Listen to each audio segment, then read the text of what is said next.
Negeri Atas Bukit, Episode 1. Nun jauh di sana. Terdapat dua negeri yang berdekatan, yaitu negeri kota dan negeri atas bukit. Kondisi dan keadaan kedua negeri itu pun berbeda. Negeri kota cukup ramai dan berkembang kondisinya. Sedangkan negeri atas bukit hanya memanfaatkan apa yang ada di bukit itu saja.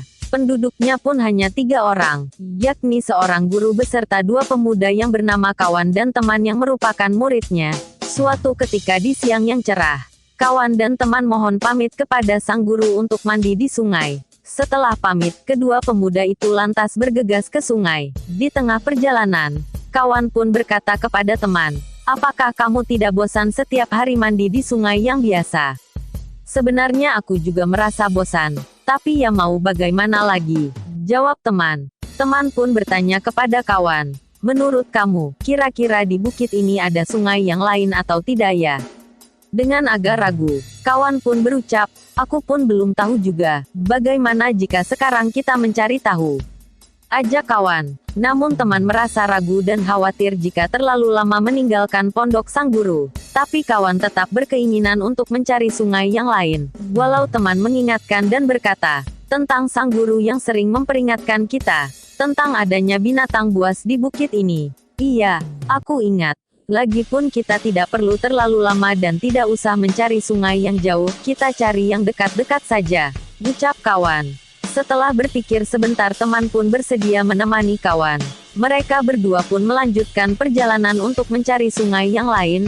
Sekitar setengah jam mereka berjalan sambil bernyanyi kecil disertai senda gurau dan gelak tawa. Kemudian teman memberi isyarat kepada Kawan untuk berdiam dan hentikan langkah.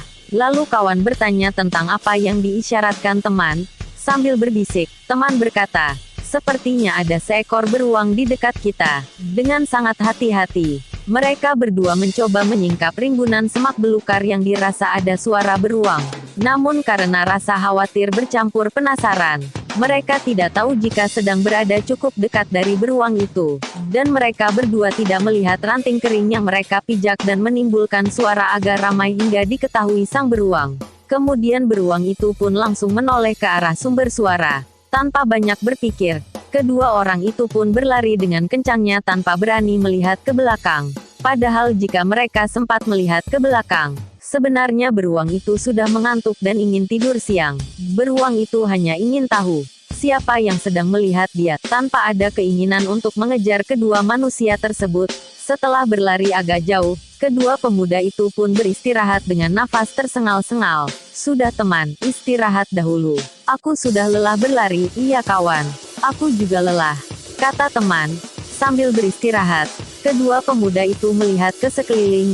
"Teman, apakah kita masih tidak jauh dari pondok?"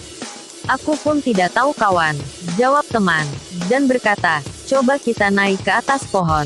Barangkali pondok kita dapat terlihat." Mereka berdua pun naik ke atas pohon yang cukup tinggi. Setelah melihat ke sekeliling, "Bukankah pondok kita yang ada di sebelah sana?" tanya Kawan. "Nampaknya begitu, tapi kok terlihat sangat kecil ya? Berarti kita sudah agak jauh dari pondok. Ayo kita kembali ke pondok," ajak teman. Namun Kawan hanya diam sambil tetap mengamati arah lain dan berkata, "Tunggu, teman. Coba kamu lihat yang di sana. Sepertinya di sana agak ramai dan banyak pondok yang tinggi. Tempat apa itu ya?" Teman pun ikut menoleh dan memastikan apa yang dilihat oleh Kawan. Teman pun berkata, "Iya juga ya, tempat apa itu ya? Bagaimana jika kita ke sana untuk mencari tahu?" ajak Kawan. Lalu bagaimana kisah selanjutnya? Dengarkan episode berikutnya, hanya di podcast Free Art of Article.